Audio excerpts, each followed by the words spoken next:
UNWANTED.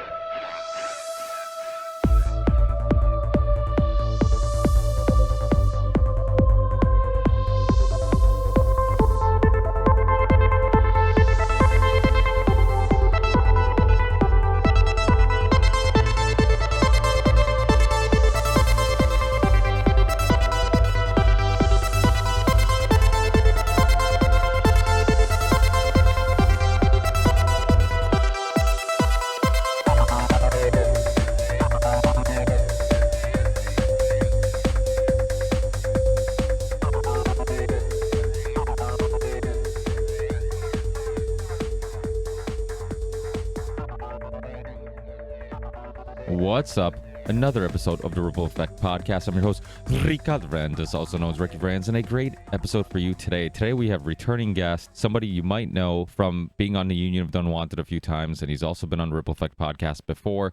Somebody that's been a huge help in making sure you guys can get this podcast uncensored everywhere. Matt Raymer is with me. He's from Content Safe. He's been on the show before. He's been on the Union of Unwanted. It's somebody that I really enjoy talking to. I love talking to these guests that you really can talk about anything and everything and have a fun discussion about it. We talked about psychology, parenting, BitCoin, BigTech, so many different topics. So I know you're going to really enjoy this. If you guys aren't familiar with this company, Content Safe, what he does is when I upload to one platform, soon after, it's available everywhere else. It's available on all the alternative platforms, Odyssey, Rumble, Minds, BitChute, Rockfin. So like recently, here's a perfect example. The recent episode I did with Del Bigtree was immediately banned from YouTube soon after uploading it, but it's still available on Rockfin and all those other platforms. So thanks to Matt and Content Safe. Now, if I have a video banned on YouTube, which I just did recently, if you guys are looking for the Del Bigtree most recent interview on the Ripple Effect Podcast, go find it on Odyssey, Rockfin, Float, Rumble, all those spots. It's not available on YouTube. It got removed soon after uploading it. But thanks to Content Safe, I don't stress about that stuff. And thanks to Matt, I have one new spot, and I'm very excited about sharing this with you. I have a brand new website. The RippleEffectPodcast.com will bring you there. RickyVarandas.com will bring you there, or RicardoVarandas.com will bring you there. So all three of those URLs will bring you to my website where you can find all my shows, Ricky Rants and Rockfin, the Union of Unwanted, and the Ripple Effect Podcast, uncensored, always available on there, completely bypassing any other party involvement in my podcast. So you can get all my shows directly from me. And of course, there is a convenience of listening to the show on Spotify or iTunes or watching it on YouTube or BitChute or Odyssey. But if there's ever any concerns about a episode not being available because of censorship, because if you're listening to my podcast on Spotify or iTunes or YouTube, there's a good chance sometimes a episode just might not appear. I've had issues in the past with those platforms, but my website, they'll all be available all the time. Another cool thing about the website is that all the stuff is going to be there. So all my channels that I'm on, all the links will be there, all the ways of supporting the show. And like I tell you guys, this is a value for value show. If you get some value out of this show, please consider giving some value back if you can. Of course, if you're in a bad financial spot, don't worry about a review, rate the show, share the show. I know the last Union of Unwanted show, which was huge. I brought Dr. Robert Malone, the inventor of the mRNA vaccine, brought him on the Union of Unwanted with a bunch of other past guests from the Ripple Effect Podcast. So I basically brought a bunch of alumni from the Ripple Effect Podcast, a bunch of health and nutrition experts and doctors on, and we all had like this giant roundtable discussion about, of course, COVID, the coronavirus, the vaccine, all that type of stuff. Really, really good show. I mean, it's so much information, so much fun discussion, so much sharing of ideas, and I've had so much amazing feedback. So many people are writing me saying they're sharing it with everybody. They're sending it to all their family members. So I can't suggest it enough to listen to the most recent Union of Unwanted with Dr. Robert Malone. And you can find that episode on my website. You'll be able to find that and all the Union of Unwanted archives on my website. And you can support me on my website. I'll have links to my Patreon page if you want to support me on Patreon. And once a month I do a Patreon podcast. It's just a podcast with my Patreon supporters, which are always fun, and I always meet new people and see some old friends, so that's a blast. Join Patreon to make sure you can join us on the next one. I also have a merch store. The Ripple Effect Podcast merch.com will bring you to that merch store. But if you want, just go to my website, rippleeffectpodcast.com or rickyverandas.com, and I'll have links to my merch store there. And everybody's loving the new Hulk Smash logo, and it looks good on every color. I have a purple one. My kids have a green and blue one. I've seen people send me pictures of it on black, and it's just a cool design with cool colors. Looks good on every color t-shirt, so definitely check that out, rippleeffectpodcastmerch.com, or go to the rippleeffectpodcast.com and check out my new website, and you can also see links there. There's also links to all the ways to support the show, PayPal if you want to tip the show, and now I have a link for crypto. So if you want to tip me using crypto, you can. You'll have the link there to my wallet if you want to send me a donation. It's highly appreciated. I recently got via PayPal a very generous donation, the biggest one I've ever gotten. I haven't really got a whole bunch of them via PayPal, so it was a really pleasant surprise. Thank you so much, Trevor, for sending me that donation. I can't thank you enough. Enjoy the show, guys. Like I said, support the show if you can. If you can and you're not supporting the show, stop being a cheap ass and support the show. If you can't, no big deal. Review, rate the show. There's plenty of other ways you can support the show and support getting these very important messages out. In 2020, this podcast and many podcasts like mine, Last American Vagabond, James Corbett, Del Bigtree, Whitney Webb, all these people that were putting out amazing work, the No Agenda show, they were so necessary, because when there's so much confusion and anxiety in the world, to have people that were bringing you real discussions, uncensored, and making sense of all of it was so important. So please keep supporting people like them, people like myself, and all the shows that help you stay sane and get through this. And I think when things get better and life gets back to normal, people forget about how important these shows were to making sense of everything and helping us get a understanding of what's really going on. So when things get better, don't forget about these shows. Keep supporting these great content creators. And when shit ramps up again, which it looks like it might ramp up again very soon, that's when you'll remember how important these shows are. Support them because they're necessary. We're constantly fighting this fight and trying to bring you real, honest discussions and real information, unbiased, just trying to find some information and some truth in the crazy world we live in. So hopefully you guys appreciate that. And if you can, support us financially or in other ways. And from the bottom of my heart, I can't thank you guys enough who have. Love all of you. Hopefully everybody's safe, everybody's sane, and I'll talk to you in the next one. Peace.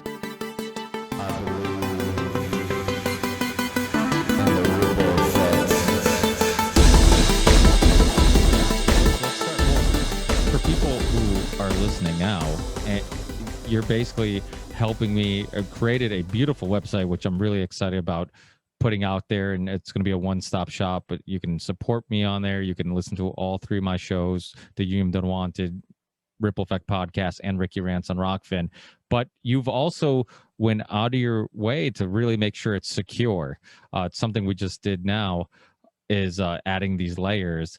And it's really something that a long time ago, when we first started podcasting in 2013, we're like, we're just people talking. How dangerous can it be? Are we really a threat to anybody? And now it's gotten to a point where there's legit thought police. And I just had a video, as you know, Del Bigtree was on for about a couple hours. Mm-hmm. Luckily, it synced so quickly. I honestly thought it took longer before it synced to all the other platforms, but I saw in Rockfin real quick. Yeah, well, we have had some issues internally in the last couple months where there were times that things were a bit delayed, maybe sometimes even a day. But we worked past those problems. It was kind of a thorny problem.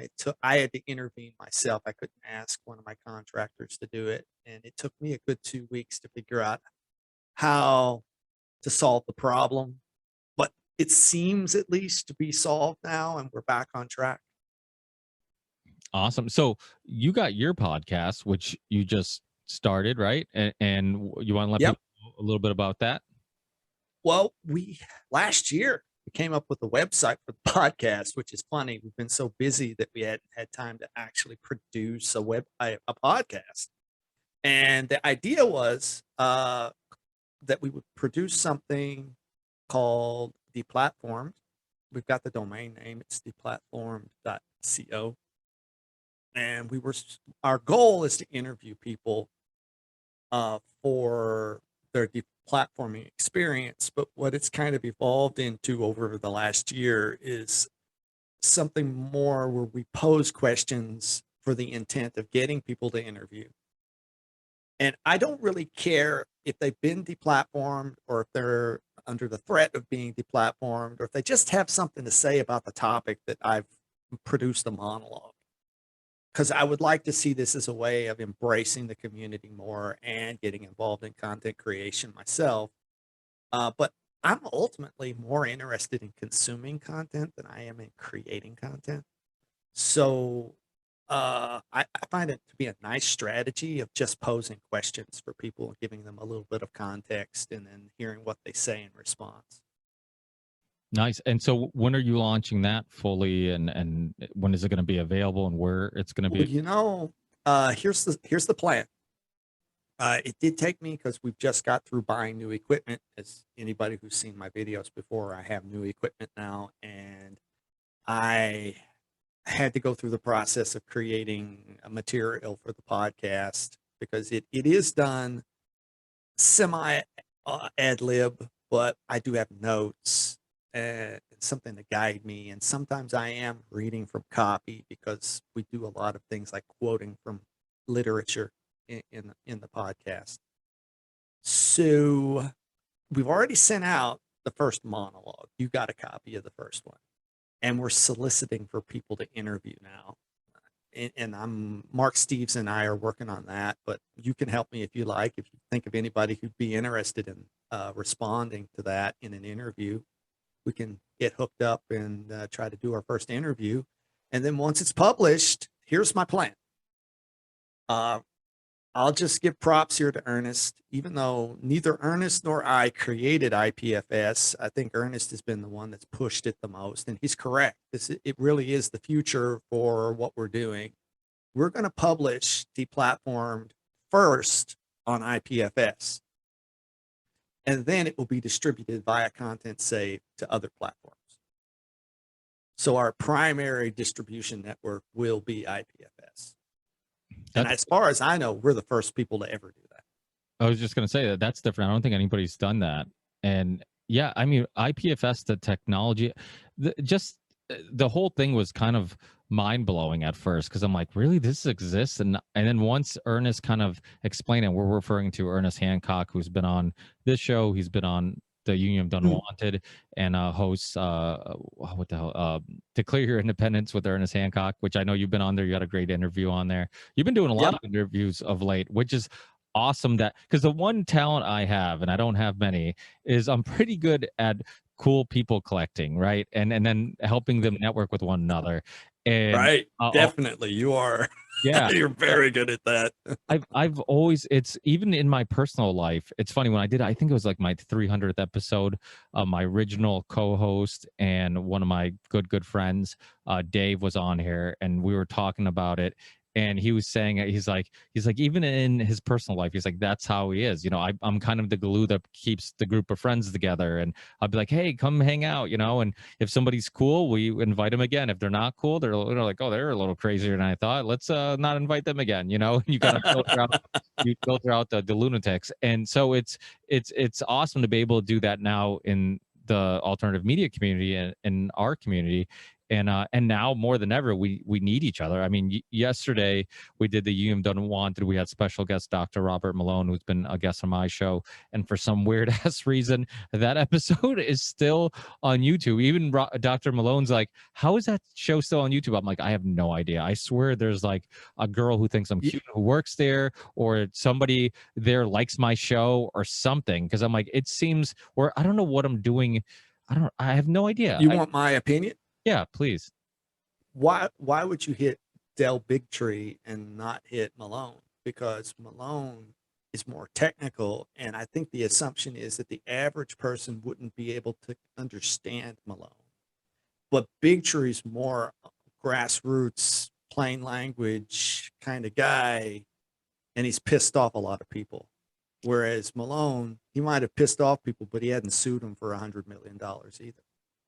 That's a really good point because I keep thinking, I'm like, why are all these doctors I had on, Dr.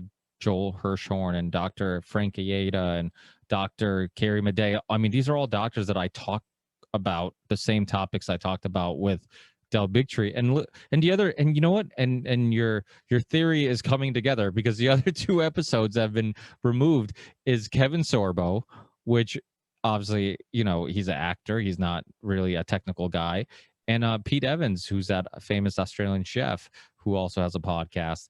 And so it was kind of unique. I'm like, why those episodes? But that actually makes sense. You know, maybe the technical stuff, they're not. But and then it makes me think, like, I've seen so many people get kicked off for such ridiculous reasons that, I mean, they make their own rules, you know. So it's like so many people I know are like, oh, I fought back, or you know, I appealed it. I'm like, I don't even know if it's worth appealing anything. I'm like, they just make it. No, If they decide, hey, you know what, like, we don't want this on our platform, it doesn't, they don't have to have a good reason. This isn't a court of law with a jury that's going to be like, you know what, you're making better points than YouTube, let's keep that no, it's YouTube representative deciding that for YouTube. So and you kind of know what their agenda is and what they want cat videos and how-to videos, you know. So you know, maybe I need to get a cat. I don't even think they want cat videos and how-to videos. I think they just want to have corporate controlled network television like the 1970s.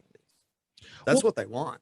Well, look at it, right, Matt? Like, one thing that's kind of silly is that, like you said, you love consuming content. I'm the same way. I got into this because I love documentaries and books Mm-hmm. and podcasts and all these things that really spark thought, you know, and spark imagination. I'm like, oh, I never looked at it like that, or I don't know, I didn't know anything about this idea. Mm-hmm. And used to be able Mm-hmm. to go on YouTube and find that stuff. And now you go on YouTube and you search any topic, you're force fed mainstream media. You're force fed NBC, CNN, Fox News. And I'm like, wait. I came on YouTube because it was a alternative to those channels. If I wanted to watch those channels, I would just turn on my TV and watch those channels. And now that's the only content I'm getting on YouTube. So I don't know if they're eating themselves, if they're going to eventually just, I mean, the cool thing about like Rockfin, Odyssey, BitChute, these other alternatives is you immediately go on the front page before typing in anything. You find more interesting videos and content than you will actually searching for it on YouTube. Yeah, I found it increasingly difficult to find stuff that I would want to watch on YouTube. And for me, what I do is I use the facility inside YouTube to block channels I'm not interested in. So all of the mainstream media stuff is all blocked already. So what do they display except they can't really figure out what to display for me because they got stuff they don't want me to see and they got stuff they want me to see. And every outlet, like a news, traditional news channel, I block all of them. So they can't really show me that. Occasionally one will slip through and I'll say, don't show me this, or don't block this one. And like, I'm left with the stuff I want to. I have to go to my subscription feed. I have to go through my subscription feed, which only shows you the stuff that's been recently posted in the last day, in the last week. So then I have to drill down and figure out, like, okay, what's a channel I haven't watched in a while? And I subscribe to 400 channels. Well, they're not really built to handle a user like me.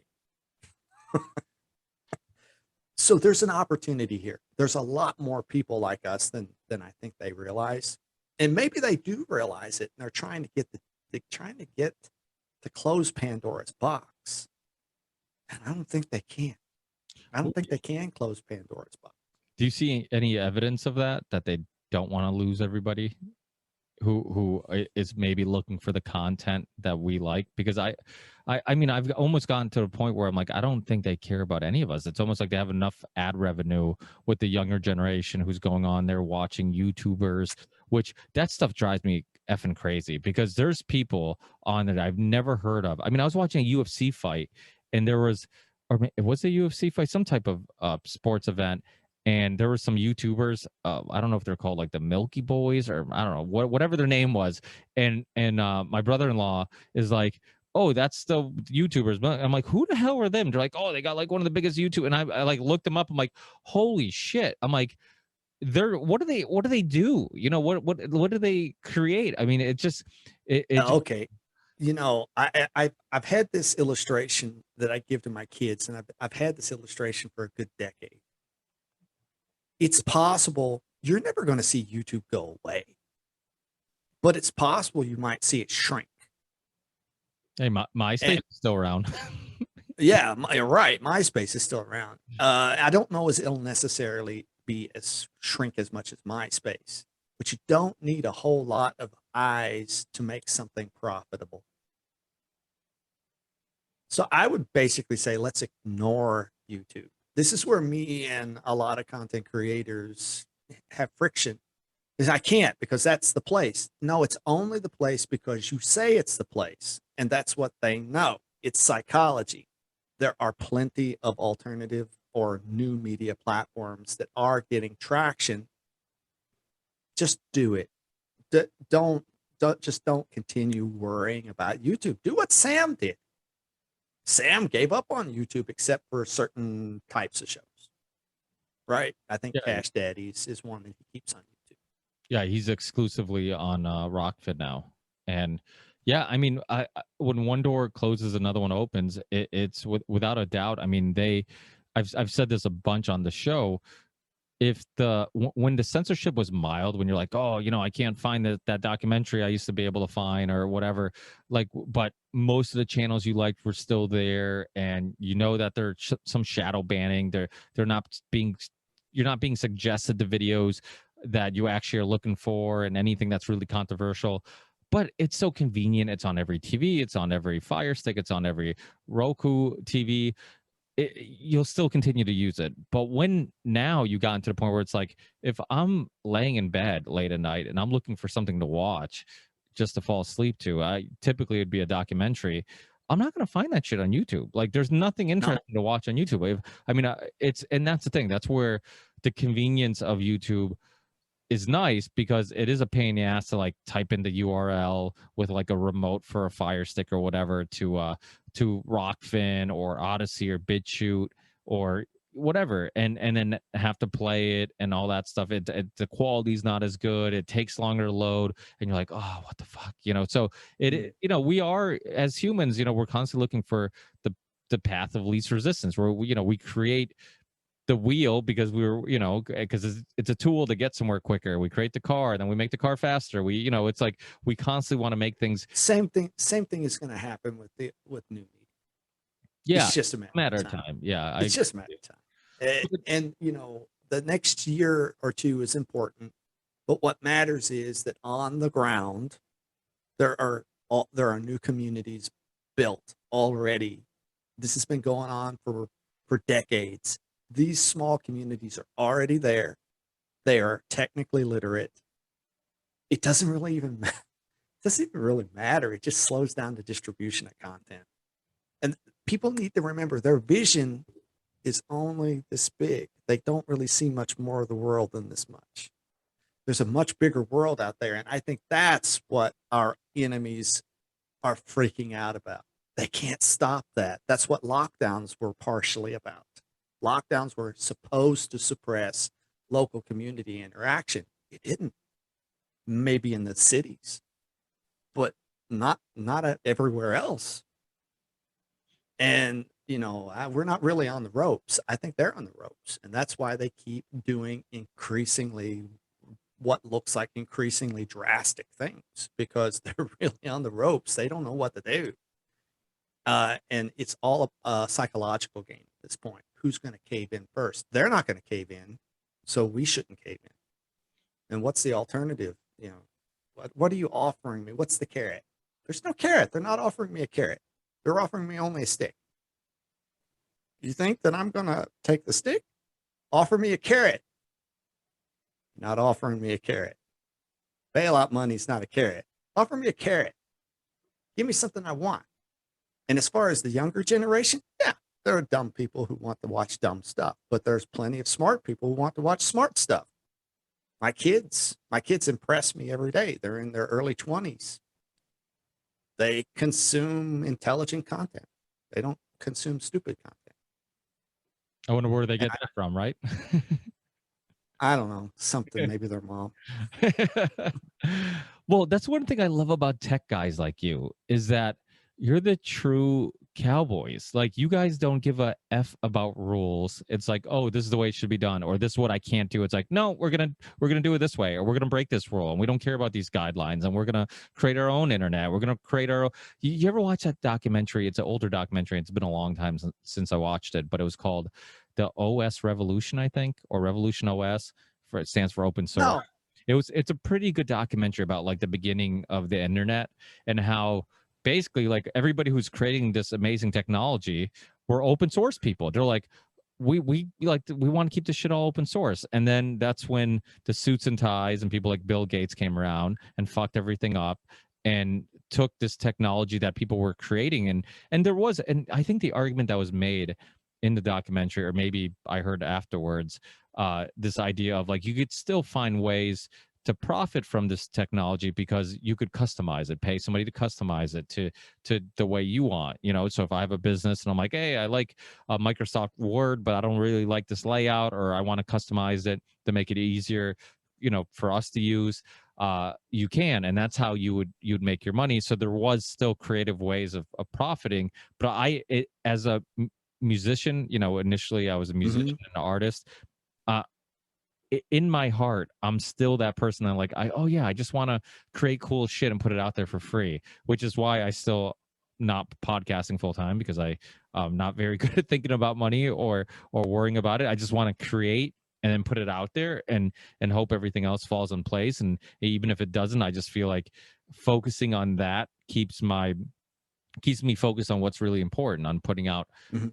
this you know, what I think will start a ripple, this content that will start a ripple for the better of the world. And to see that those initial programmers and people that were in the whole open source revolution and really create all this great technology, they had the same thinking, was awesome. Because I'm like, imagine if we lived in a world like that where everybody could just get software, anybody can just go and download Pro Tools and start messing around with music and recording, and some great artists who maybe can't afford Pro Tools or doesn't have the resources, they can download it, and they can finally put these incredible songs that they have in maybe written down or in their head and actually start creating it and creating something amazing for the world. So I love that philosophy. I saw an interview with the DJ from Slipknot, and he was talking to a group of young musicians in a school, and he was like, you know, describing how he would do the turntable whenever he was younger. And he said, "Oh, I'm so envious of you guys. You have so many cool tools. You can make so much better music than I could possibly have made 30 years ago." And to be honest, I don't think that the open source revolution is dead. What percentage of world computing is done on Linux? Quiz. What's the answer? I have no idea. 90%. What? Yeah, 90% is done on Linux. Windows is only a small fraction.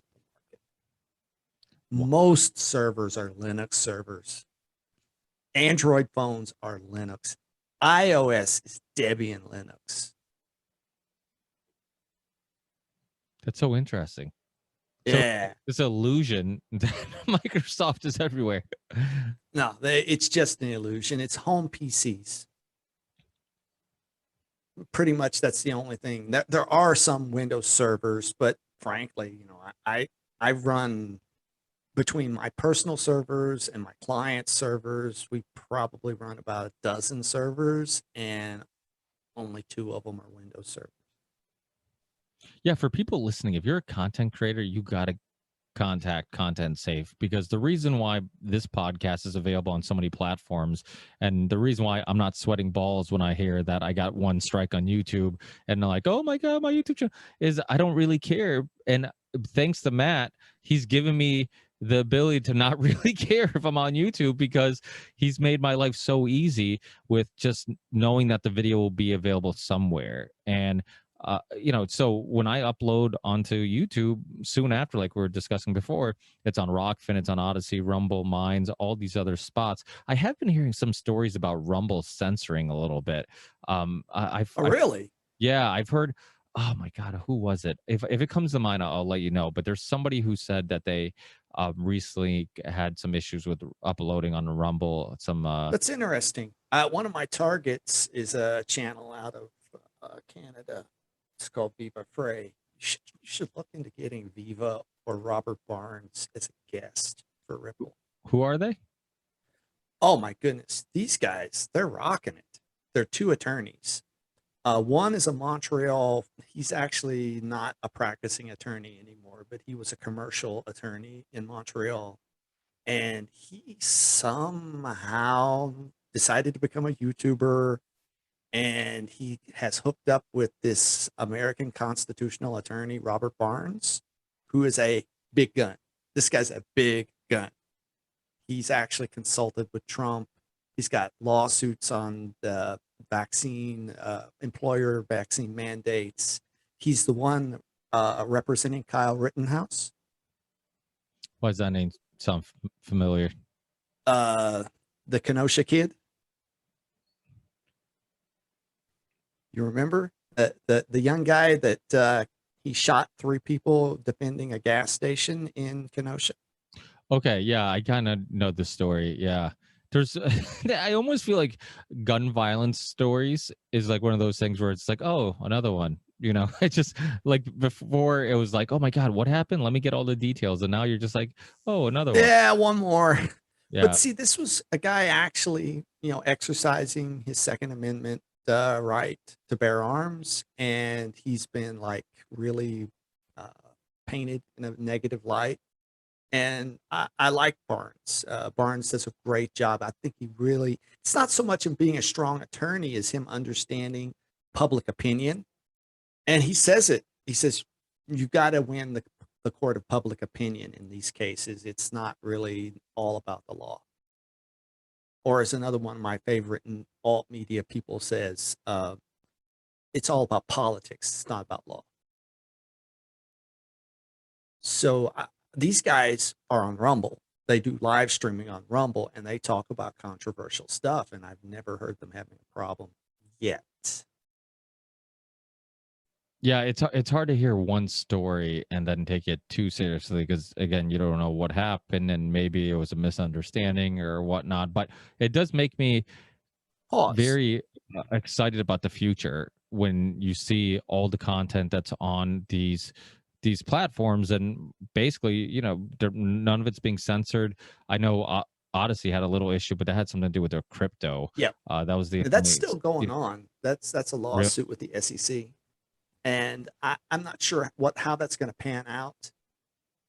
You did hear about them trying to sneak in strict regulation of crypto industry in the U.S. via the infrastructure bill. I have not. Can you inform us of this? Because that's something I was going to talk to you about. Was Well, they crypto. were. I don't know all the details, but what I understood was that they tried to slip in a clause saying that cryptocurrencies had to be through registered companies and entities, and they couldn't be like freelance, open source things inside the U.S. I'm not too worried about it because I just don't think the infrastructure bill is going to pass. The politics of that is, they started out at like $4 trillion infrastructure bill. It's went all the way down to $1.5 trillion. And there's a lot of infighting amongst Democrats. I really don't think the infrastructure bill is going to pass, but we need to be aware that in the US, they could start heavily regulating crypto. But it's not going to matter in the long run, because in the long run, what will happen is you'll have other countries. You'll have the Cayman Islands, you'll have El Salvador, Peru, the Philippines. These guys are going to see the opportunity and they're going to scoop it up because crypto's here to stay. Germany just allowed institutional investors to have 20% of their portfolio be crypto, which means you're not going to, even if the US regulates, you're going to see exceptions and people are going to be moving to other countries that allow it. And it's very porous. The development of private anonymous crypto transactions is really matured in the last 10 years, last 5 years. It's really a lot in the last 5 years. So no, it's here to stay. And as far as Odyssey is concerned, it's the objection I had to Odyssey was this. Like, okay, I like Odyssey. They've got great tech. I really like the stuff that I've done with Content Safe and Odyssey has really been cool. But ultimately, they're a registered company.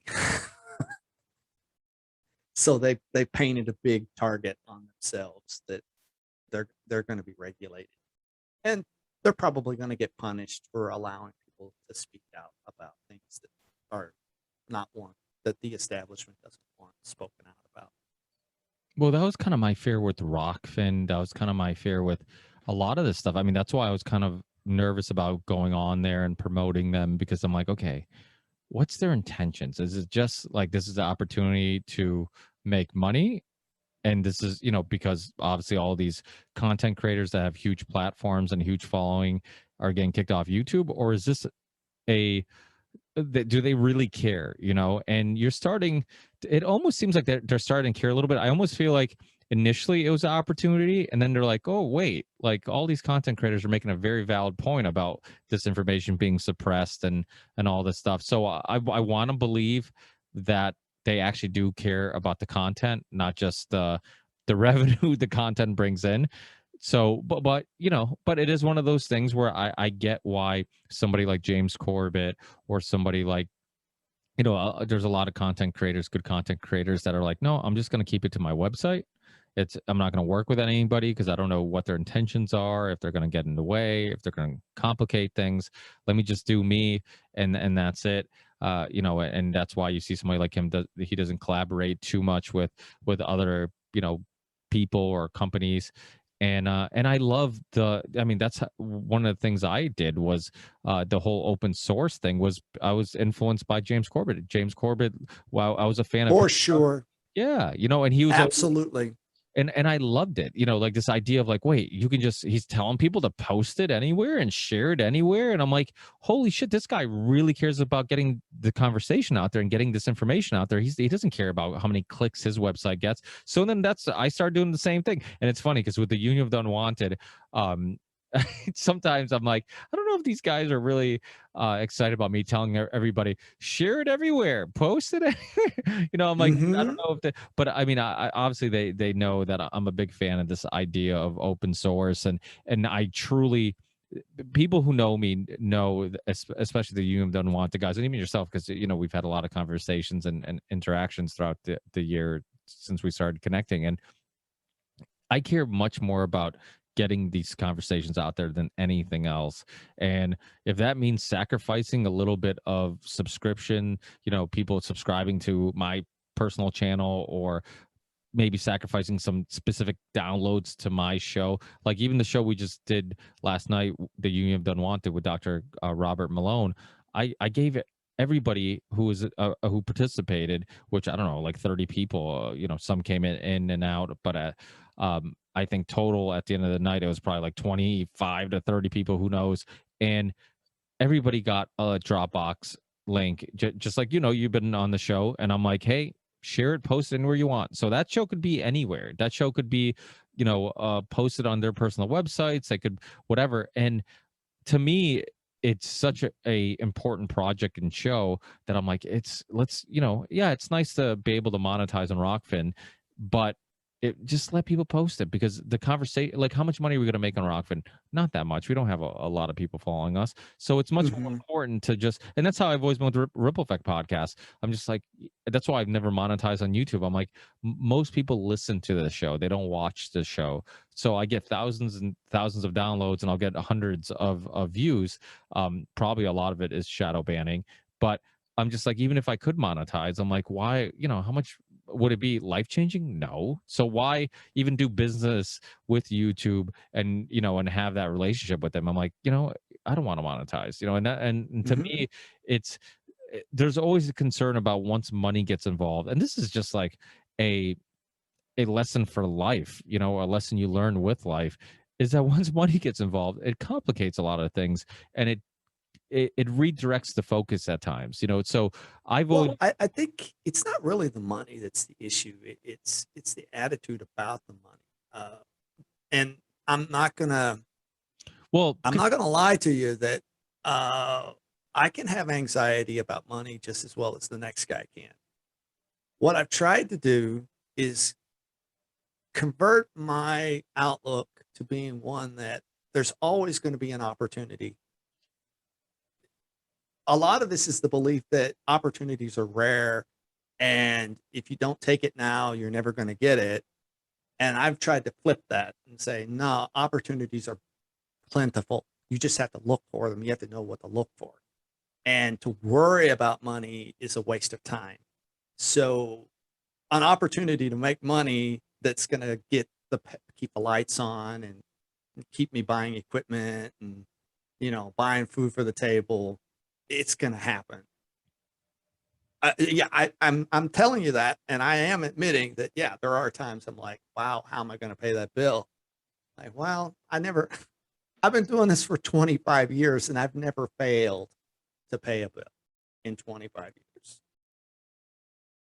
I'm not wealthy, but I have had moments where I could do things that were quite amazing, even though I'm not wealthy. Been able to travel some. Uh, Now I'm not going to be traveling. I'm not planning on doing any traveling the rest of my life, actually, given what's going on. So no, it's the attitude, really. Yeah, I mean, it is one of those things where sometimes it becomes a dirty word, and it's a necessary evil is the way I look at it. It's like one of Hmm. those where it's a necessary evil. It's something you can't ignore. Well, I mean, I do it. I ignore it quite often, but it is one of those things. Eventually, you have to give it some attention.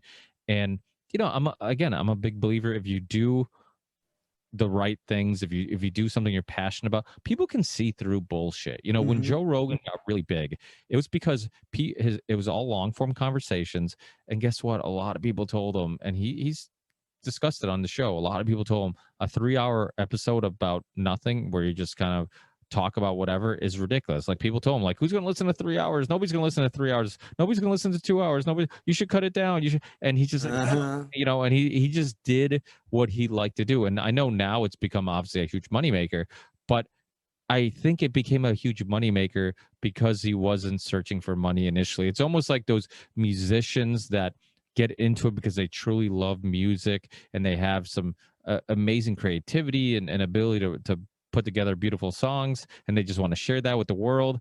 And then they become really popular. And then you have the Hmm. musicians that are like, hey, let's make some money playing music. And they suck. And even if they get big, they're forgotten because they're, one hit wonder or whatever. Hmm. So I think a lot of times, at least I tell myself that if you truly love something and you're passionate and sincere, then the rest will fall into place. And one of the things people say a lot about the show is that they like the fact that I'm this just everyday Joe, just trying to do my part in making a difference.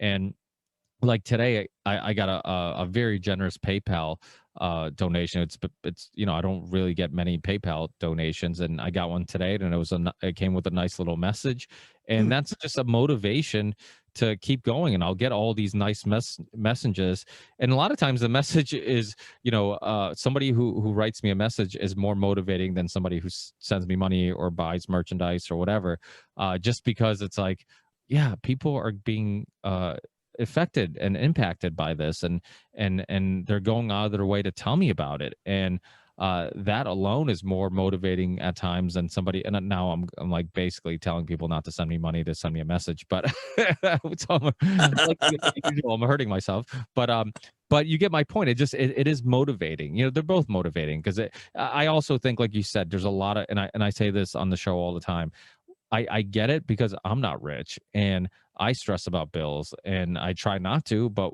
obviously we live in very crazy times, and I don't I basically I'm a high school dropout because I didn't pay attention in high school, so I'm as educated as a high school dropout, which is good because I didn't have to be unschooled, because I never really was schooled. Well, let me tell you, I had to be unschooled. Really, I Really? had to be.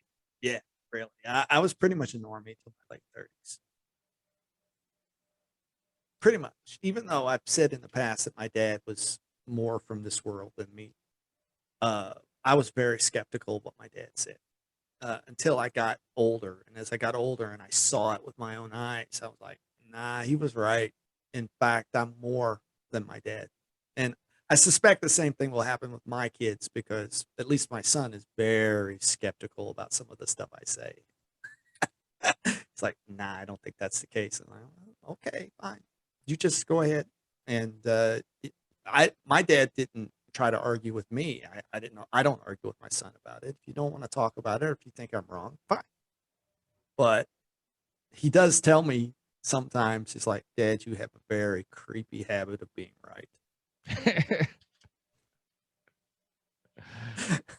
So yeah, it's weird because with kids, it is one of those things where you don't want to push your own beliefs on your children. That's something I'm very cautious about. It's like, okay, I'm glad you agree with me, but I want you to agree with me because it made sense and not just because your dad told you. I mean, my kids are at the age where, you know, my daughter turns 5 this month, and my son's 6. But, you know, we're having discussions about stuff, and then I'll hear them repeating what I said. And I'm like, okay, let me make sure I discuss what they're repeating. So I want to make sure that they're repeating it because it makes sense and not just because I said it. And so yeah, so it is one of those things where you don't want to teach your kids, you know, and to quote James Corbett, he said it on the show years ago, and I keep repeating it. You don't want to teach your kids what to think, you want to teach them how to think. And it's, to me, that's super important. And it's hard not to not have some influence on their thinking, because you see it all the time. They're around you. Yeah, they're around you all the time. They're listening all the time. They're hearing you share your perspectives, and if they respect you and they like you, they're going to respect your opinions, and they're like, "Oh, Dad seems like a really smart guy." And what I find humorous about my kids is that, and especially my son. My son is like, he's approaching this in the same sort of skeptical way I would. So whenever he's like disagreeing with me, he's using the same methodology I would use whenever I was tackling a topic. And he doesn't even realize that that's what he's doing.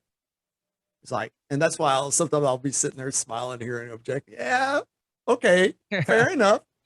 That's how I would have objected to that. You're just thinking, you'll come around. You'll come around. Eventually you'll get it. Yeah, it's wild, you know, and it is one of those things too. It's like, how early do I want to tear down their worldview? You know, it's like, you know, do I want them to enjoy life a little bit and not scare the shit out of them? I mean, I to me, it's always like, okay, just question things. Like I tell my kids all the time. It's funny. We're at the park the other day, and the kids ran into, so I'm sitting there on a bench watching them play, and they're talking to some adult who also has a kid there, and he looks kind of familiar, and apparently my kids know their kid, so he was familiar with my kids, and they were kind of chit-chatting a little bit. And I just hear my kid say, yeah, my dad doesn't like rules.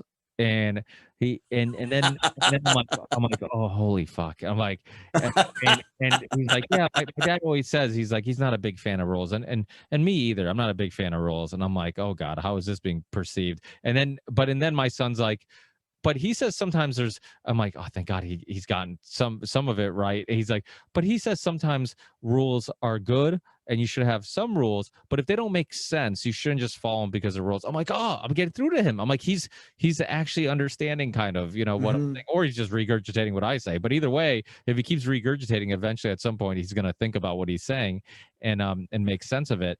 But that's really the way I look at it, is like, I've never been a big fan of rules, and you shouldn't follow. And I tell my kids this, I'm like, listen, you shouldn't follow rules just because it's a rule. You should follow rules because they make sense. And if they don't make sense, I'm not saying go out of your way to break the rule, but maybe push back a little bit or question it. And that's okay. You know, so but when you're telling, you know, I tell my wife sometimes, I'm like, listen, I'm not helping create the easiest kids, because, you know, I'm telling them not to follow all the rules all the time. But I've had this discussion with my wife. Have you? She's like, oh, these kids, they have no respect for. I'm like, hey, do you want pushovers? That's what. Exactly. That's what I told her. I'm like, we might not right now. It might be a little harder to kind of raise them and get through to them, because we let them push back and I let them ask questions and not just follow the herd for no reason. But we're molding much much more interesting human beings and much more interesting thinkers and people who are going to question things and just, the world's going to be just completely different to them, and what they're going to be able to give back to the world's going to be completely different than somebody who's just going to follow the herd and regurgitate information and never question things. And you see it. I had this discussion with a friend of mine. Uh he's like, oh, I'm not a big, and I think he was talking to somebody else, and I was kind of overhearing it, and I got involved in the conversation. He was saying to somebody that, oh, I don't think your kids should ever be your friends, and I'm like, wait, I'm like, kids, Ricardo Montalban is famous for saying that. really? And I disagree with that. I My do kids too. are my friends. Yeah, and I think you can respect your. I'm like, listen, when my kids don't behave and I'm disappointed in them, they just disappointed their best friend, and they feel bad about it. And Mm-hmm. and that's how we improve on that. So you could go down that road, or you can do, like, let me be strict, let me be that drilled sergeant, let me be, like, you respect me. And I'm like, but when you're a kid, respect and fear are like, it's a blurry line. And you end up, Mm-hmm. is your kid really just afraid of you being mad and yelling at them or grounding them, or are they respecting you? Mm-hmm. Because I'm like, how do you tell the difference? I don't even know, so I'm like, I'd rather take the approach of like, listen, you just, because my daughter, she's a little tougher than my son. And I don't know if it's just because it's a second child, or maybe it's estrogen. I don't know, but she's borderline crazy. And anything you tell her not to do, she's just gonna do it. And so, sometimes it's hard to get her to just, and you're, I mean, she's 4, she's been to the emergency room twice. My son, who's much more active, he does martial arts, plays soccer, constantly has something going on. He's 6, has never been to emergency room. And her doing isn't just bad luck, it's curiosity killed the cat, and she's a curious cat. And she's constantly getting, putting her, like, what's this, let me put my hand here, and what's that, she reacts, then thinks, or maybe reacts and never really thinks about it. But either way, like, my approach with her, like, I've seemed to have the best luck when she sees that I'm kind of disappointed with her not listening, and then she feels bad because she's a really good person who feels bad. And you know uh, she emotionally is, she's a very emotional little girl. So if somebody else cries or is sad, or if there's even a sad song, she'll get sad. Mm-hmm. So if she Mm-hmm. sees that she disappointed me, then she'll get sad and she'll apologize, and she says she'll do better. And like, I always tell my kids, I'm like, listen, we all mess up, we'll just try to do better. I'm like, that's all we're trying to do every day, we're just trying to do better. And if we can just work on that, then everything will be okay. So Yeah, going back to what you said earlier about rules, the way I look at it is that rules have a spirit behind them. You need to understand the spirit of which a rule is made, and then follow the spirit of the rule. that's so Don't start, important. right? And that's our problem with regulation and law in the modern world is the ancient laws, say like the 10 Commandments or the Roman laws, were built on pragmatic matters, things on the ground that were related to everyday life. The world we live in, there's very little mapping between the practical on the ground life and a law. They're all up here at the institutional regulatory level to keep that structure from collapsing on itself.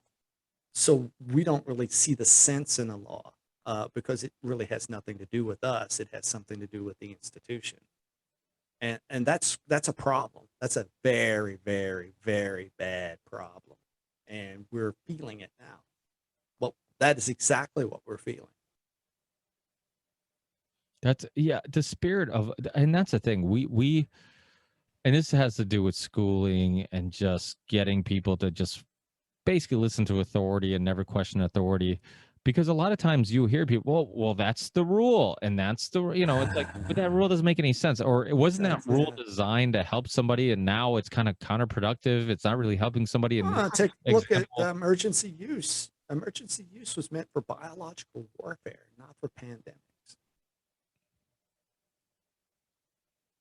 yeah, That's what a lot of people don't know. That's another reason you should have Robert Barnes on your show. yeah, I'll definitely have to reach out to him. He's yeah, that's, Yeah, the spirit of the rule. Like, what's the purpose of it? What was the purpose of it when they decided to make this a rule or law or whatever? It's like, okay, what were they trying to achieve? And sometimes that's completely lost. People will just be like, well, that's the law, or that's the, and it's like, okay, well, who are you protecting? Who are you helping? It's like now it's you're just basically enforcing something just because it's there to enforce. It's not because it's actually helping or protecting anybody. So yeah, that's also a good way of looking at rules when talking to kids, is like, okay, well, what was the point of this? It's like, it's if the spirit, if you're still, if the spirit of the rule or law or whatever is lost, then f the rule. Then, Right, you know, exactly. Don't try to take a rule and turn it into something like a pair of handcuffs simply because of the letter of the law. That is wrong. That's wrong. In fact, there's principle in law where you should not violate the spirit, but that principle itself gets omitted frequently because of the person's worldview. So if you have a court in which they respect the spirit of the law, they might make decisions that seem at the letter level to contradict the law. But they understand that in this particular case, to keep with the spirit of that law, they must violate the letter of the law. that's interesting. Are your kids also big into tech? Yeah. Well, at least my son is. My son is into gaming. I mean, he's a really hard, not, he does do video games a lot, perhaps more than he should, but I'm not going to try to censor him on that. I did a lot of gaming whenever I was a kid too, so I'm the last person to try to stop him from gaming. But he does, what is it, Blender? What's that? You know, it's 3D rendering of image scenes. Hmm. So like, and he's getting a degree in chemical engineering. So he's involved in a lot of technical stuff, a lot of Awesome. technical stuff.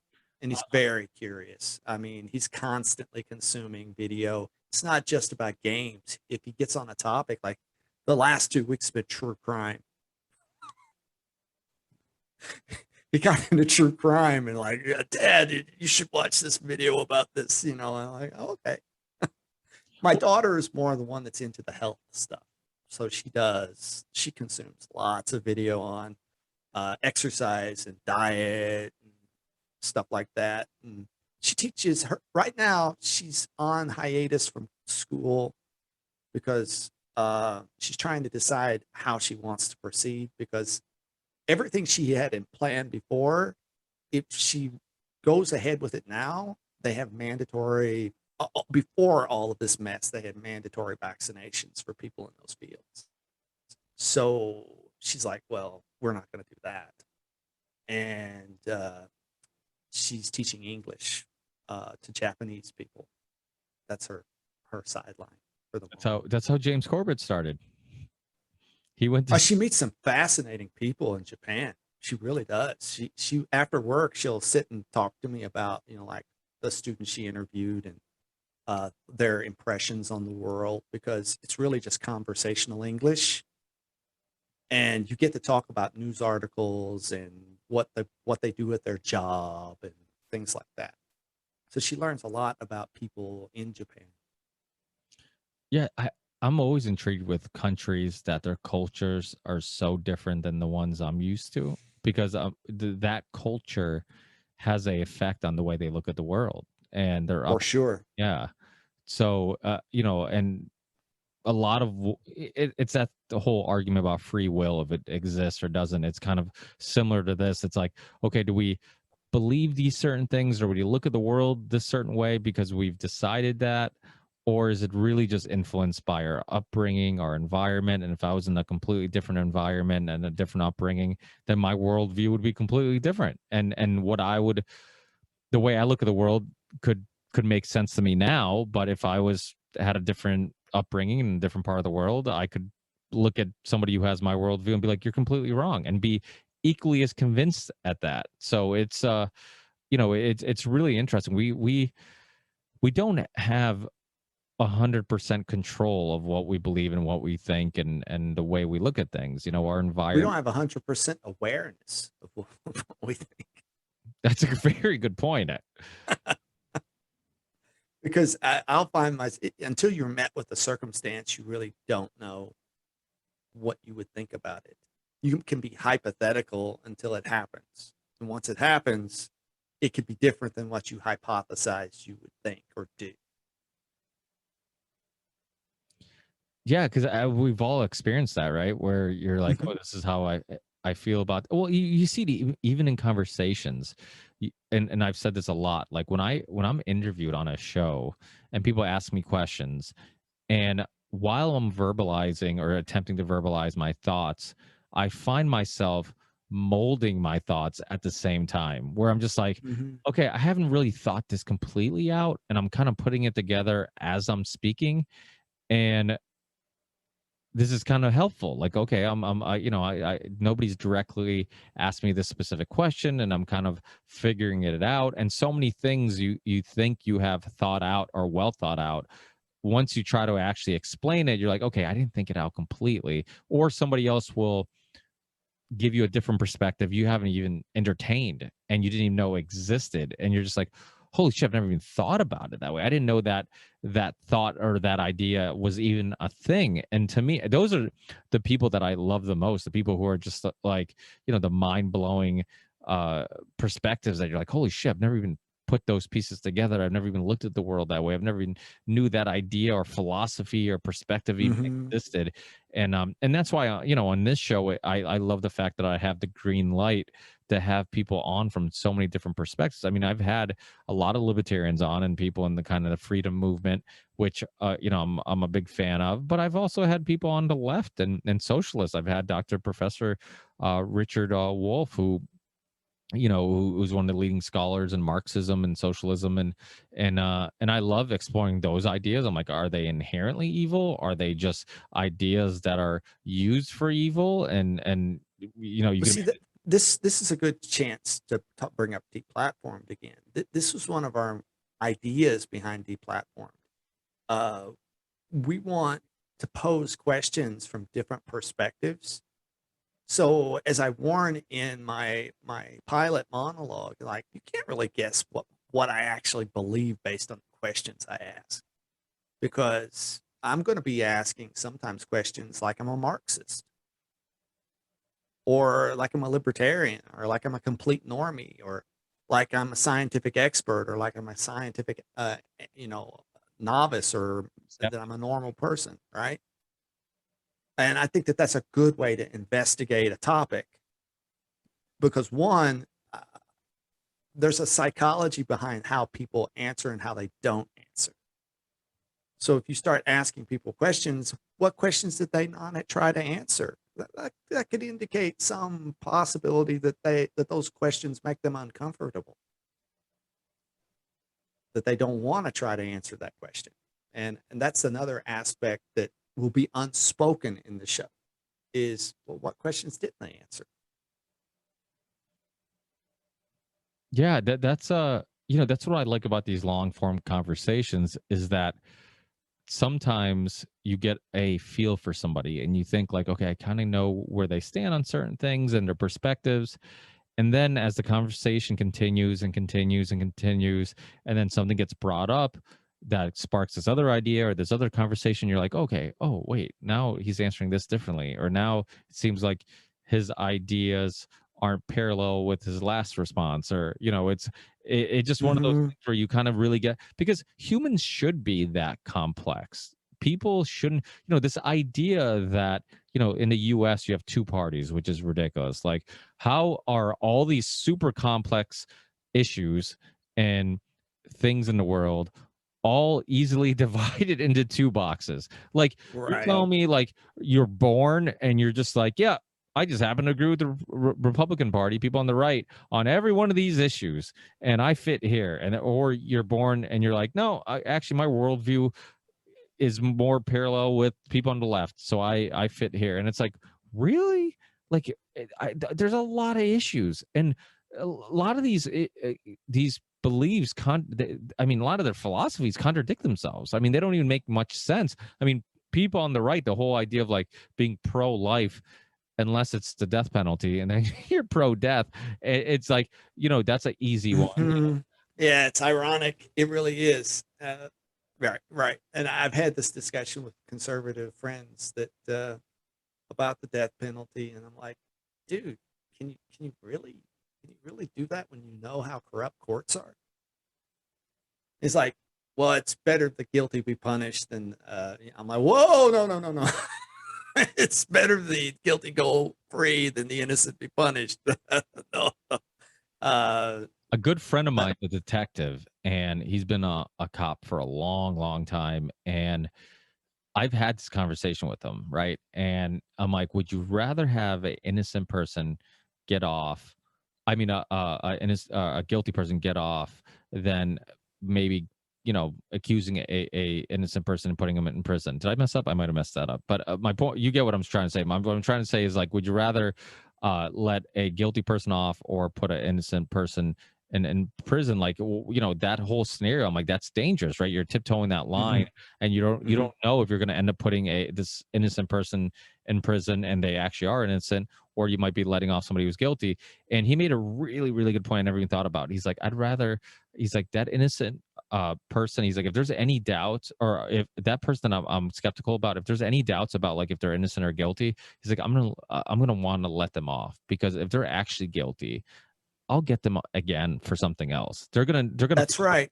they're gonna And eventually. and I know you might say, well, what if the person's a murderer? And yeah, you got a good point. But I would say that if the person gets flagged, we know this. If the person gets tried for murder, it's going to raise awareness around the person that this person was tried, even though he was found innocent.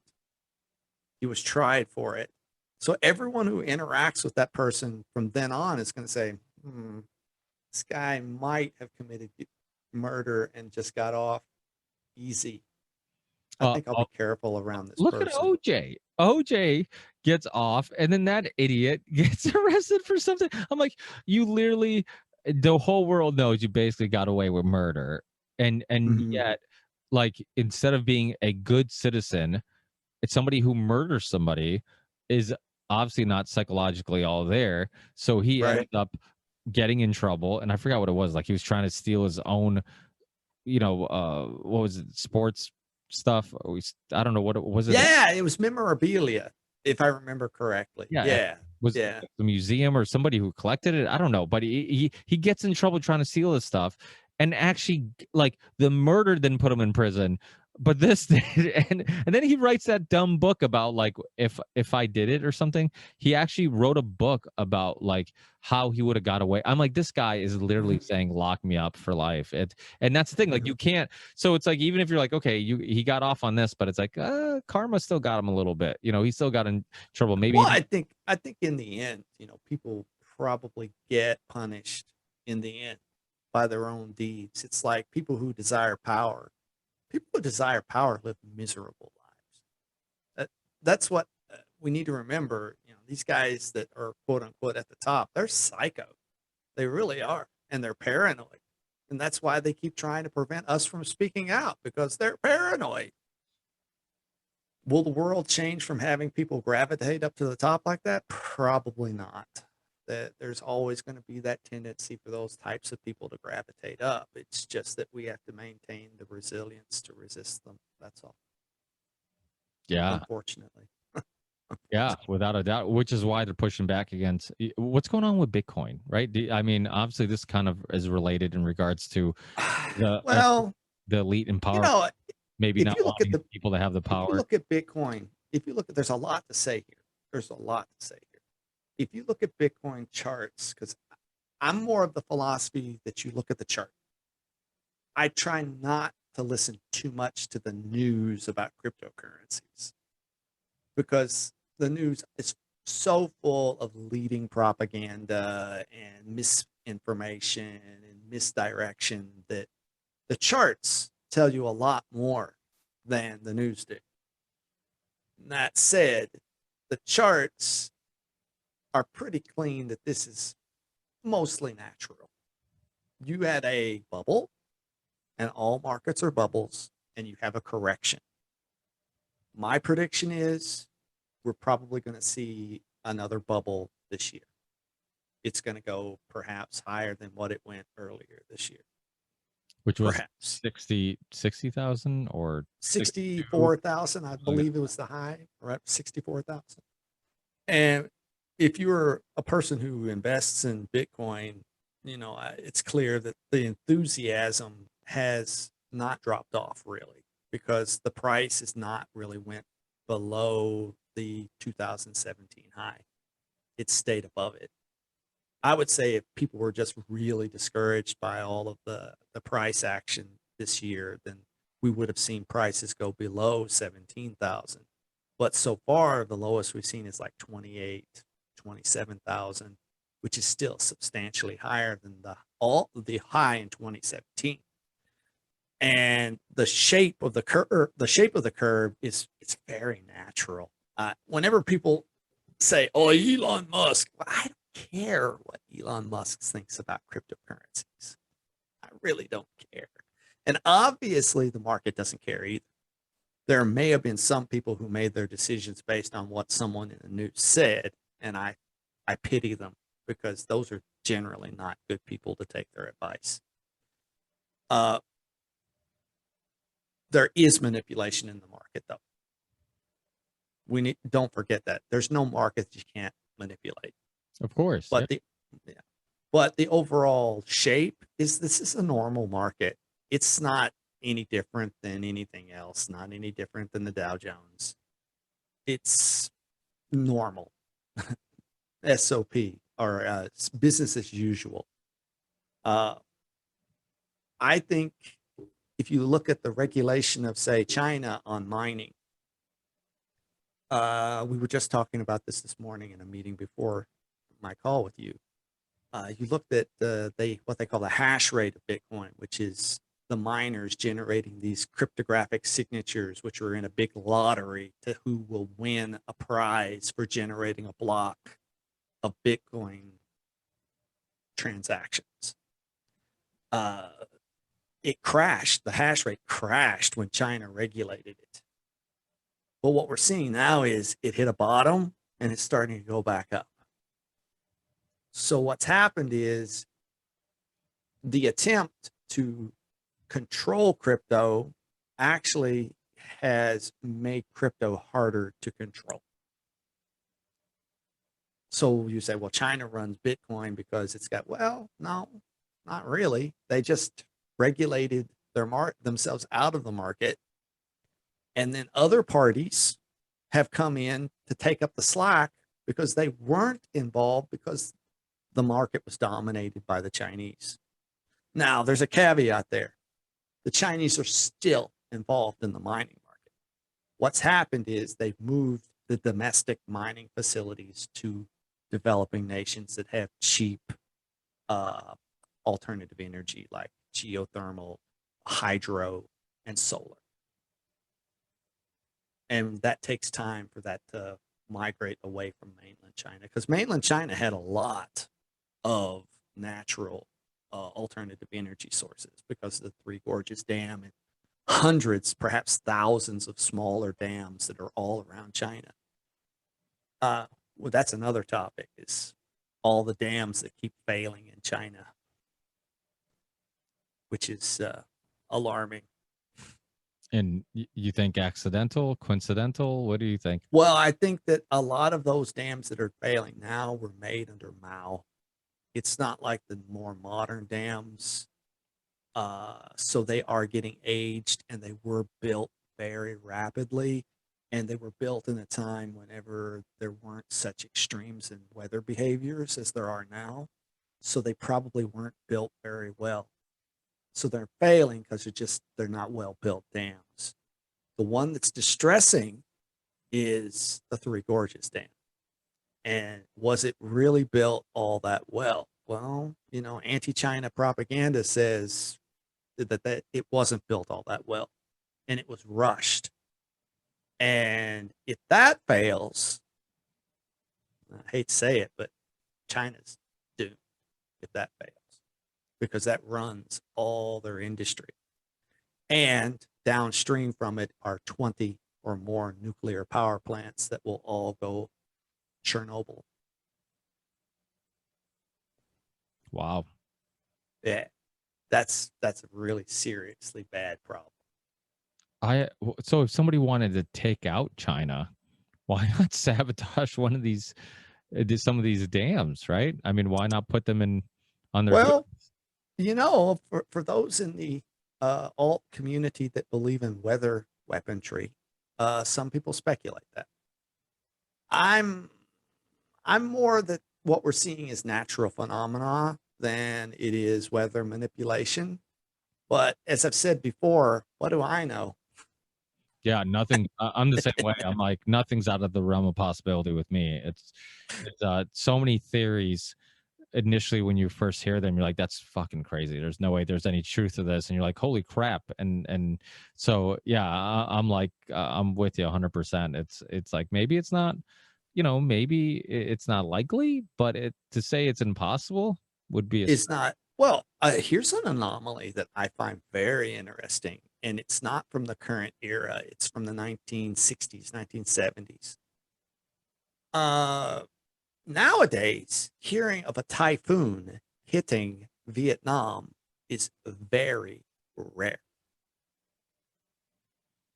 But when the US was at war with Vietnam, or police action, or whatever you want to call that, they were having typhoons all the time until the US pulled out, and then they stopped having typhoons. Hmm. That's an interesting one. Not conclusive, but still very interesting. I remember we had so in Massachusetts where I live right outside of Springfield, Mass. We had tornadoes where we live. Like one year, I was some years ago where it was just really random where we were getting like tons of tornadoes. And so we had what are they called, like wind bursts also, and then a couple Mhm. tornadoes. And I'm like, dude, as long as I've been fucking alive, I've never seen a tornado. I've never paid any attention to a possible tornado warning on TV. It's just never happened. And then to get so many in one year was kind of unusual. So I started doing some research on tornadoes in Massachusetts, and I found out, I forget which one. There was one, a real famous one in Massachusetts that's somebody actually sued the government because they found out that there was some like nuclear testing or something that they thought was connected to um I guess affecting the weather, which could have affected something that was just not normal. And so like there's, I'm like, oh, that's kind of weird. And so you start thinking about like just even the testing and all these weird things that could mess up weather patterns or could create some of these really unusual things that we see sometimes. We're just like, wow, this is one in a million years this happens, so we're Mhm. definitely messing with nature. Are you familiar with Aaron and Melissa Dykes? Don't they have a YouTube channel called Truth Stream. yeah, they used to have some really good documentaries. I remember watching their documentary. Which one was it? Was it something of man? Something about like human psychology. It was a really good one from back in the day. I remember I was a fan of their channel. I believe they're still on YouTube. One of the few They are. one of the few interesting channels still available on YouTube. They have a thing on exactly this topic, talking about Vietnam and other documents from the Pentagon and other sources about weather manipulation. Are they still doing stuff? That I should reach out to them, try to get them on. Yeah, you should, because I enjoy their stuff. My daughter really likes their stuff too. Let's see, They're when's the last time? I know. So on my YouTube channel, I have a documentary playlist, and I believe I have a couple of their documentaries on there. I know a lot of them start disappearing. People will always hit me up and be like, "Hey, that documentary is not there anymore." And I'm like, "Yeah, well, watch them when you Oh, they're can." making a new documentary called Dark Investments. Eh, They had a update 2 months ago on central banking. Huh. I'm gonna. Yeah, they're not producing as much as they used to, but I wish I yeah, could find out that documentary. What the hell was it called? was, so people listening, my YouTube channel is still available, and I do have a playlist with documentaries, and it's let me see if I can find it real quick. If not, people are going to be really mad at me.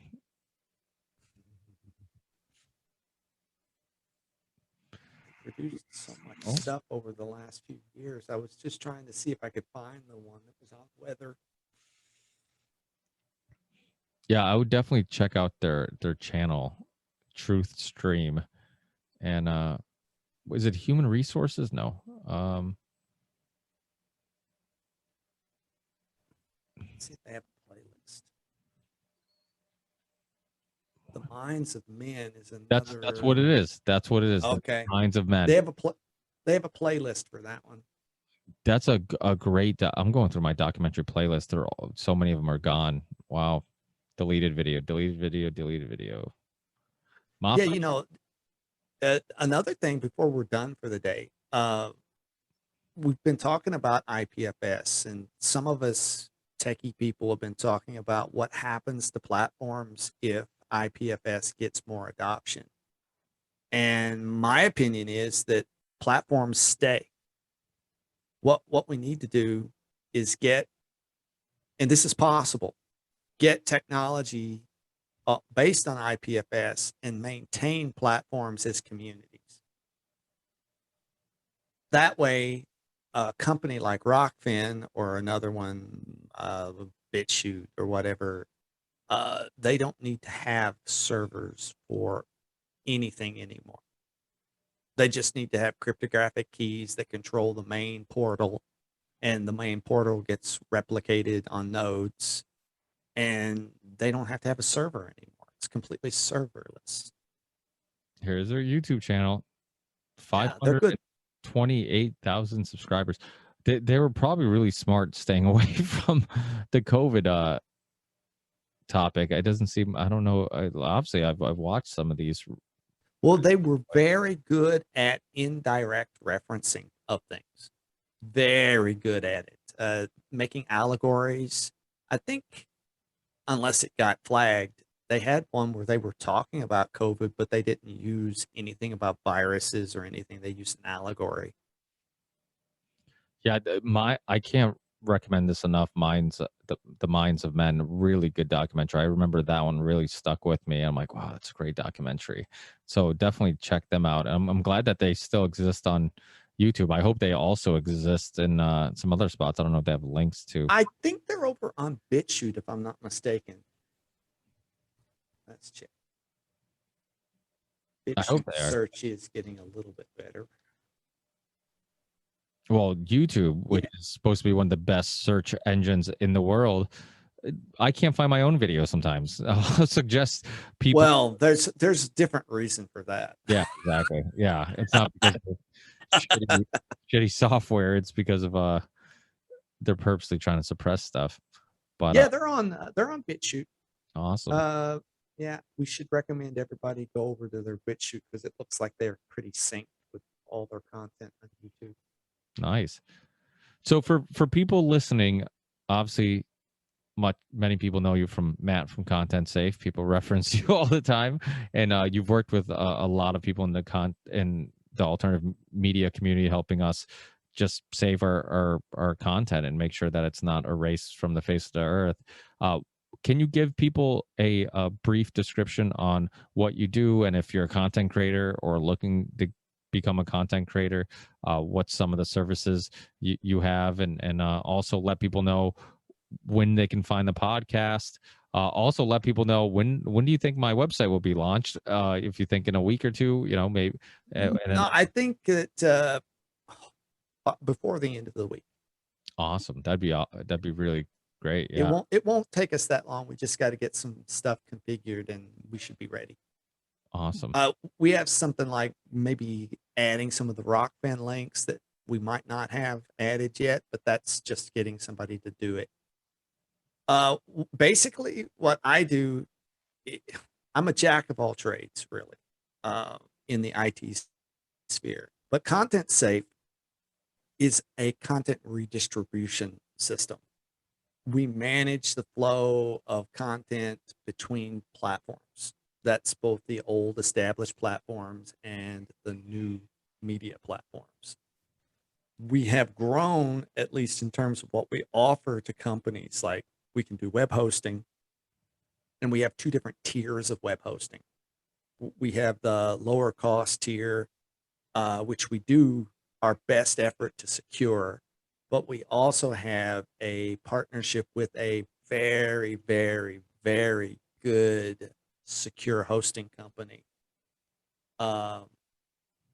And they offer what they call unbreachable websites. So they're actually taking on some big content creators that have budgets, as well as yeah. Yeah, because the website, and I've seen the website. It looks awesome. I'm really excited about launching it. The cool thing is, regardless if I have censorship issues anywhere, that website will always be a place where you can get the content, right? Right. And I want to try to get you onto IPFS in the near future so that we can have, a content distribution network that's pretty much untouchable.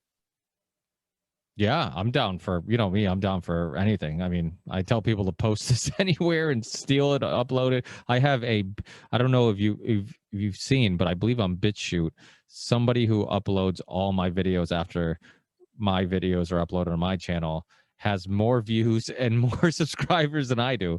But it's fine. I mean, Yeah. I don't, Mhm. I don't care, because I throughout the years I've been telling people, go ahead, upload it if you want. So I mean, how do I get upset when they actually do it? So, but I'm just glad that there's people who are sharing it, and if they don't find it on my channel, I'm glad that there's another channel where they can find it and run into it.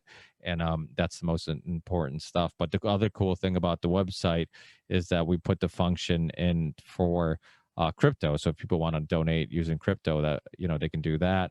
And everything's there, all my channels, so you can get you see links to mine. I mean, it looks super clean. It looks awesome. Very few times do you imagine something in your head, then you're like, hey, can you do something like this? And then it actually looks the way you imagined it. And you guys killed it. Like you guys did an awesome job. And then I just asked to tweak it, slightly in certain ways visually, and you guys nailed it. I mean, it looks awesome. I'm super excited for it. And Glad you like it. yeah. And my crew is great. I have a great crew. They're really good people, and they're very talented. And that's allowed us to have a lot of opportunities because, like, my lead designer, the one who took charge on your site, has been with me 18 years. Wow. So we've been around for a while. We've done a lot of different things. And I would not I would say to anybody interested in working with us, don't underestimate what we can do. We've done a lot of stuff. My main company is called Anomalous Design, but some people they think that means we do web design only. No. The idea there was system design, not just a graphic design. We've actually been involved in artificial intelligence work. We've been involved in large scale information systems. We've done retail outlets. We've done law firms. We've done a lot of stuff over 25 years of either running as a company or me as a solo entrepreneur. So I'm really excited about what we're doing. Because of Content Safe, I've been able to acquire some relatively large projects in the last month that at least on the superficial level aren't about content redistribution, but they do involve controversial content.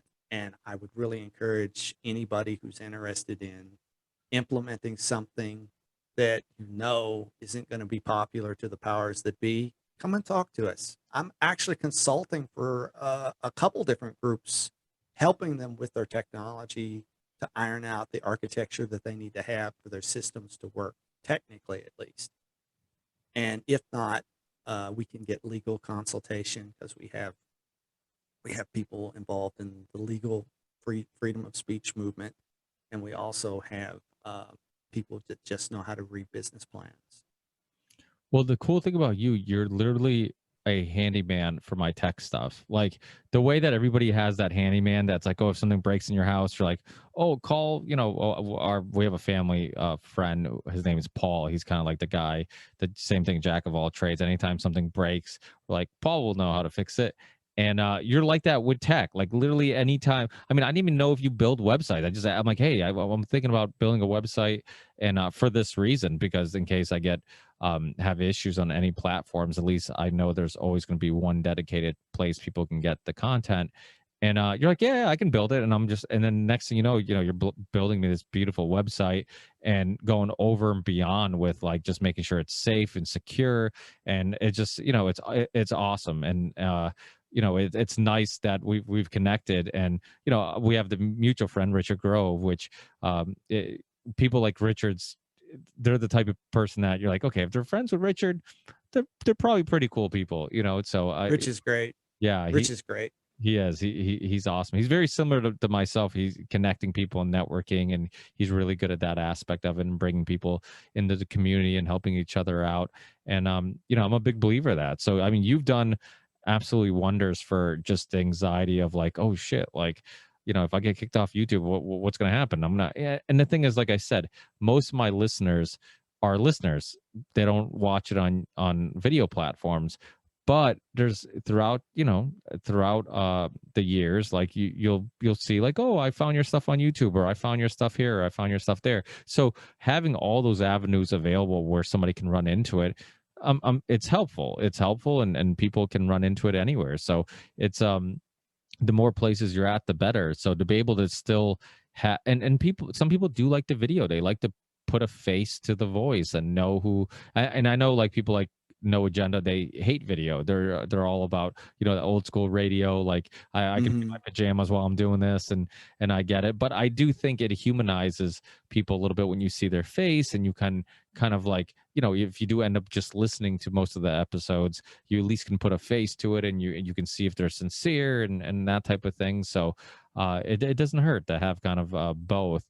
But yeah, you've been a lifesaver, and I can't suggest content safe, and just any tech issues or questions or whatever, reach out to Matt, and if he can't help you, I'm sure he knows somebody who can, and which is awesome. So without a doubt, go and it's Yeah, contentsafe.co, right?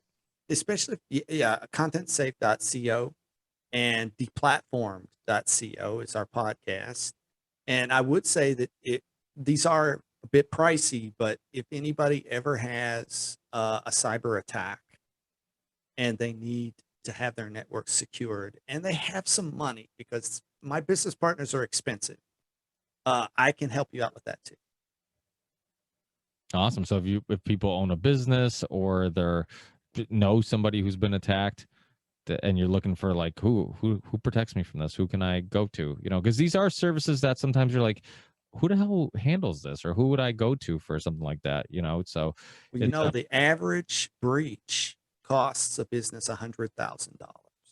damn. Yeah. So if you spend $20,000 or $30,000 making sure your network is secure, in the long run, you're saving money. And with cyber attacks on the rise, the likelihood of having a system breached is increasing unless you've really paid attention to securing your network. It just happened locally. I know somebody who works for a local town that they had a cyber attack, and they had to give out some ridiculous amounts of money, or they're gonna, I don't know what they were gonna do with everybody's personal information. Blackmail. Yeah. Yeah, blackmail. Yeah. So, and it just happened locally. It was real hush hush. Nobody talked about it. The town didn't want anybody to know about it or whatever. And I'm like, holy shit! I'm like, this stuff is more and more Well, common. it's interesting. You should go look for the Cyberpunk book. It was a free book out on the network called The Great Hacker Crackdown. This is an old work. It's probably early internet that this got published. And it talks about hacking in the 1980s and how the claim was that banks were constantly being robbed in the 1980s by hackers and frackers.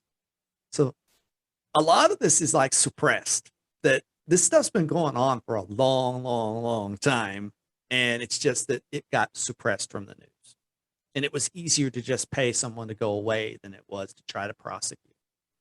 Wasn't there a story of some kid who broke into some type of high security something? Was it a CIA or the It Pentagon? may have been Air Force because Maybe. he was looking for UFO stuff. I Is didn't that hear the guy that you're story, but thinking that of? sounds more interesting than my story. Yeah, there was a kid. I want to say he may have been British, and I think he got extradited to the U.S. For hacking on a U.S. military system. Man, I tell you that Well, even Assange though, too, back in the day, wasn't he? I mean, he started off as a hacker, didn't he? Assange. yes, that's his background. Do you know who Douglas Ruskoff is? He's been on my show a bunch. He's a cyberpunk guy. Wrote up That name is President familiar. Shock. You know, I haven't connected with him in a while. He's been on my show a few times. He was one of the first guests ever on my show. He wrote a bunch of books about big tech, and really interesting guy, really fun guy to talk to. Um, Grew up, you know, in this whole era of internet kind of becoming a thing, and really was deep into it. And you know, he considers himself a cyberpunk. I don't even know what that is, to be honest. But I know that it means that he's into that tech world. And he'd be a great guest to have on with you. You guys would probably really hit it off. I'll have to try to see if I can reach out to him, see what he's up to. I know he's also hosting a podcast now. Well, cool. But And you know, these guys, I'm sure they're above my pay grade because, like I said, I'm a jack of all trades. I would not really say I'm a master of anything in particular, but it does offer me some advantages over someone who's highly specialized I was because just gonna I say that. can, right, I can notice things that they might not notice. Yeah, the most interesting people that I've had on the show are people who are not experts in any one field and really dibble dabbles in so many different things. Dr. Jessica Rose, who was also just on the last Union of the Unwanted, I ended up doing a 3-hour episode with her, and I knew very little. Wow. I knew very little about her, and she was recommended by Dr. Jack, who also known as Dr. James Lyons Wheeler, and I didn't have time to research her. And then I felt bad. I'm like, oh, I don't want them to think I'm like avoiding them. Oh, I like Dr. Jack, and I trust his recommendations. I'll look into her after. And then I just never got around to it. And I booked the show, and I'm like having anxiety. I'm like, I don't even know if I'm going to click with this person. I'm like, shit, maybe I fucked up. And then next thing you know, we end up talking for 3 hours. And I'm like, oh my God, this is like one of the most interesting people I've ever met. And she's a virologist, she's a biologist, she's a mathematician, she's a professional surfer, she's a musician, and she lives in Israel, but she's originally from Canada. And I'm like, that's why you're so damn interesting, is because you're in all these things, and all these things contribute to the way you look at the world, and just you're obviously a curious person, you know. And to me, those are the people that are most interesting, because I think you have blinders on when you're an expert in only one thing, and you're constantly only, and those people need to exist, because I think they're valuable tools at times. But I without a doubt, I think sometimes it's like you have blinders. You only have been deep into one topic or one thing for so long that all these other things, you're not even aware that they exist, and those other things could help you on maybe have a much better perspective on things. So It's interesting that expression, "a jack of all trades," comes from a phrase, and it is better a jack of all trades than a master of one. look at that. Yeah. And it's so true, though. Yeah, without a doubt. Yeah.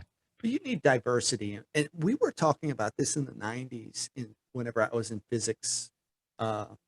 Cross-disciplinary studies is what it was called back then, and it's really, it's a thing.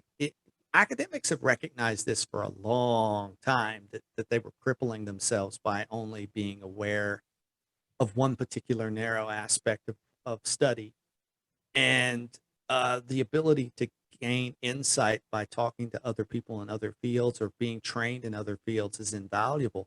You go talk to a geologist, and a geophysicist, and they have different terminology for things, Well, but Graham, they mean the same thing. exactly. And Graham Hancock is a perfect example of that too. You know, he's somebody who's kind of in the outside looking in and came at it from a completely different perspective. Randall Carlson's the same thing. Mhm. So yeah, Mhm. without a doubt. But thank you so much. What time is it there? What? Oh, it's 9 AM. I'm good. Oh, that's right. It's early. I'm if anybody talks to Matt and you're in the US, you're either talking to him late at night or early in the morning. Those are Yeah, and it's gonna probably get crazy for me because I'll have to be scheduling interviews with people so that, and, I may have to accommodate some really crazy hours to get, that done, but I'm and very, very, very blessed to have, a very supportive family and very good team to back me up, so I'm not worried. And if you need help contacting anybody that's been on my show or Oh, I'm friends please. with, let me know. Yeah, I'll help out any way I can. In this conversation, we brought up Douglas Ruskoff. He'd be a great person to have on for your show, sure. and so maybe I'll connect you guys there. And yeah, so thanks, Matt. Thanks for everything you do for the Ripple Effect podcast. People listening, he's a big reason why this show exists and can be found on so many different platforms. And soon enough will be the reason why you get to find all my stuff on one website and easy to find, and you don't have to worry about censorship. So thank you so much, Matt. I really appreciate your time. Keep up the great work. As always, if I can help in any way, it's the least I can do, and in trying to return the favor with all the advice and help you've given me in regards to just securing my shows and the content that I'm creating. So I really, really appreciate it. You've always been, and that's the other thing for people listening. Matt's one of the easiest people to work with ever. Like you have a question, he answers it as best as he can. He always seems to have helpful advice and just a joy to resolve issues with. So it's really been a blessing, being able to meet you and having you on on the team, and having somebody that I can go to for help when need be, especially many of us content creators aren't that tech savvy and really are kind of learning things on the fly because we have to now. Before it was like, oh, Mhm. as long as I know how to use YouTube, I'm good to go. And now it's like, no, well, it's not that easy anymore. So it's it's really Yeah. And tooling that out is going to be one of our goals, replacing and superseding the tools that you had before so that it becomes even easier. you're always way ahead of the curve. Thank you, Ricky. I always love talking to you, and I love what you're doing with Ripple Effect and Union of the Unwanted. And I think that the discussion that you promote is invaluable. And I'm going to get off here and maybe do a couple meetings, and I'm definitely going to listen to Union of the Unwanted because I want to hear that round table with those experts. Yeah, I think we had like 6, 7, 8 doctors on there. Dr. Becker, Dr. Joel Hirschhorn, Dr. Frank Aeda, Dr. Carrie Madej, Dr. I'm trying to think. Yeah, quite a few. I know I'm forgetting some, and we also had some health experts like Nancy Gabberty and Susie Olson, uh, and Brian Festa was on there. So I'm sure a lot of Mm-hmm. people that you probably are aware of, and just about all of them have had censorship issues. So no surprise with that. But yeah. Definitely check that out, and again, thanks again. I'm sure we'll keep in touch, and I'll send you the links to this once Sure. it's up and live. So, like I tell everybody else, post it wherever you want. See you, Ricky. Hey, thanks, Matt. Take care.